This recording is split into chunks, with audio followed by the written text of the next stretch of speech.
Welcome in, everybody, to my Week 5 Power Rankings for the 2021 CFL season. Before we get started, if you want to support the show, the best way to do it is by hitting the like button and subscribing to Dusty Settle for more CFL content just like this. I greatly appreciate it. And with that said, let's get into this week's Power Rankings, which are going to see a little bit more movement than we saw last week, where things were a little static throughout the Power Rankings, but we're going to see what happens this week. We're going to start at number 9, and once again, we're going to have the Ottawa Red Blacks number 9. Pretty easy here. I honestly just think this is the lowest ceiling team in the league. They just don't show any explosiveness on offense, no big plays down the field.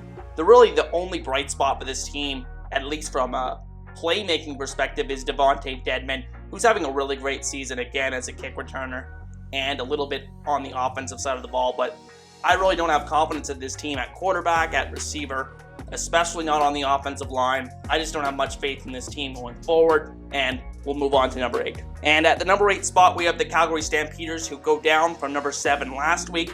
I honestly don't think this team is playing all that bad. It's just they're getting bad play at key points in games, such as the drop passes that I talked about in my 10 takeaways videos. Honestly, I think quarterback has not been the issue. Even if Bo Levi Mitchell comes back, I think there are things that this team needs to situationally improve on. I could see them going on a run in the second half of the season, but we need to see them put it all together. They have the components here, I believe, but they rightfully earn this number 8 spot in this power rankings as of right now because they've really dug themselves a hole. Let's see if they can get out of it. Now, at number 7, we have the Montreal Alouettes. I'm not going to give the Alouettes too much credit for beating up on Ottawa this week, which, granted, was impressive, the most impressive showing from an offensive standpoint that we've seen to this point this season. But you got to move them up a little bit, and Vernon Adams, William Stanback, Eugene Lewis, Jake Weineke, all those guys really got on the same page and really all had big games all at once, and that's a really great sign for this Alouettes team going forward, but I really don't trust their defense. The Alouettes, I think a lot of it is going to come down to how they do against Toronto in those matchups, because I don't think they match up very well with Hamilton. It was very apparent the way that they played in that game in week 4, but I think against Toronto is the real interesting matchup I'm really interested in seeing when we see that matchup later on this season. And with that said, let's go on to number 6. Now at number 6, we have the BC Lions.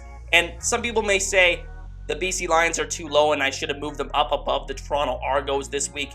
But quite honestly, I really don't have much faith in them from what I've seen so far this season. I think there are good components here, like on both sides of the ball, but at the same time, their 2 wins are against Bo Levi Mitchell with a broken leg, who threw 5 interceptions against this defense, which is playing very well, granted, so far this season.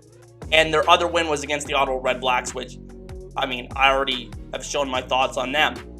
So I need to see more from the BC Lions as we go forward. They play the Red Blacks again this week. I expect them to blow them out at BC Place. But we'll have to see if this team continues to build as an offense. I think they can be a lot more explosive on offense and put a lot more points on the board.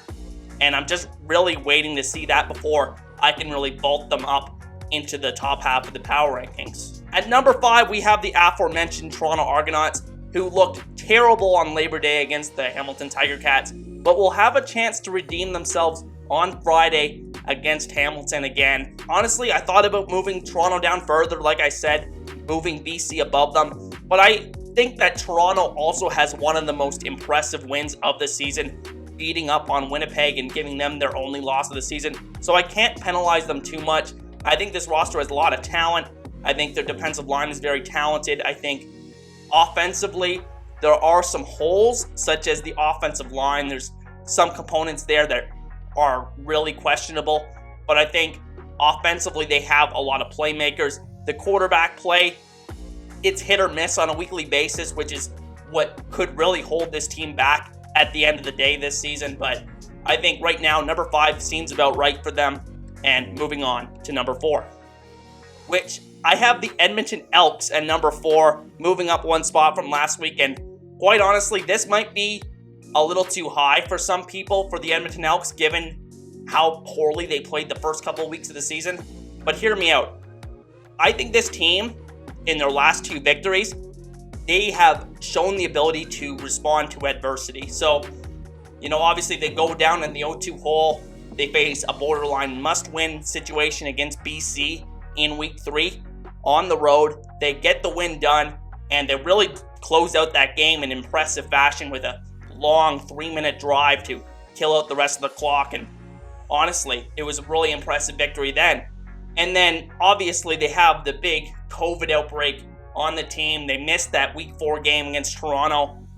And now, going into Labor Day, they play their best game of the season. Trevor Harris plays by far his best game of the season. This might have been the best quarterback game we've seen all year. And the pieces are starting to fall into place for this offense, which is the most important thing for this team. I think the defense was playing all right, like they are for most teams in the league so far this season. But I think offensively, the pieces are just starting to flow. Jamie Elizondo is starting to get a good feel of this team.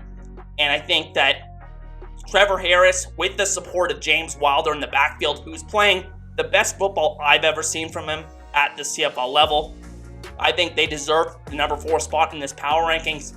And I think that they're really trending in the right direction as we go into the Labor Day rematch in Week 6. Now at number 3, we have the Hamilton Tiger Cats, who are coming off a great Labor Day performance against the Toronto Argonauts. And what can you say? They're really rounding into form as the season goes on. Their only 2 losses this season have come against the 2 teams that I have ranked above them in this power rankings. And they've really responded the last couple of weeks, getting back into these East Division games and really showing the East that they are still the team to beat out there, winning head-to-head matchups against Toronto and Montreal, the 2 teams that are presumed to be their biggest competition in this division. So Hamilton, I have so much confidence in them going forward as they continue to get more healthier on offense, and especially in that receiving group with Devere Posey and Braylon Addison hopefully returning in the coming weeks. And I think that Brandon Banks, even though he's still not clicking 100%, he is bound to have a great game. He's just really due for it. And I think that Dane Evans, going to him was the right call at quarterback. And I just like a lot of components with this team as we go forward here. I think they're very likely to continue to dominate in these East Division matchups, which they're just so comfortable in playing in, because I think on the defensive line, now that that defensive line is healthy, they really dominate a lot of these offensive lines out east that are generally very poor. And I think that Hamilton is going to continue this upward trajectory the rest of the season. At number 2, we have the Saskatchewan Roughriders, and this is another team that people might say I should have dropped further in the power rankings this week, but I couldn't bring myself to do it just because I think that this team still has so many good things going for it. I think that Cody Fajardo, those first 3 weeks of the season, he looked excellent, and I'm not going to let that one terrible game, granted it was a terrible performance against Winnipeg, I'm not going to let that overshadow what he did the first 3 weeks of the season. I'm going to give him the benefit of the doubt because it was by far the outlier performance in his CFL career as a starting quarterback so far. And I think that this group of receivers without Shaq Evans, it's not terrible, but I think that when Shaq Evans is there, it really does complete this unit. And I think once he gets back healthy, similar to Hamilton with their receivers, once Shaq Evans is healthy, this offense is the most potent in the CFL, arguably. And I think that defensively, they're still playing well enough to win. They have some weaknesses on the offensive line, but the offensive line, for the most part, has played above expectations so far this season, which was my biggest question about them going into the year. Going forward, I think Saskatchewan still has so much to build on. I think winning the 3 of the first 4 games was huge to get off to a great start this season. But keep in mind that their first 4 games were all at home, and that 7 of their last 10 games are going to be on the road. So keep an eye out for that. If this team struggles on the road, it could get ugly in the second half of the season. But like I said, I still have so much faith. I think they do a lot of things well offensively, and that the defense is still playing at a pretty good level. And then at number 1, we have the obvious Winnipeg Blue Bombers, who come up from number 2 last week. And I kind of feel silly for even having them at number 2 previously, because this team is the most well-rounded in the CFL. I think Zach Collaros is playing the best football we've seen from him in like 5 years, at least from a regular season standpoint. I think that this offense could be even better if a lot of these receivers could catch the ball on a consistent basis. I'm looking at you, Kenny Lawler, who's been the most targeted receiver in the CFL so far this season and has had a great year despite, all of the drops.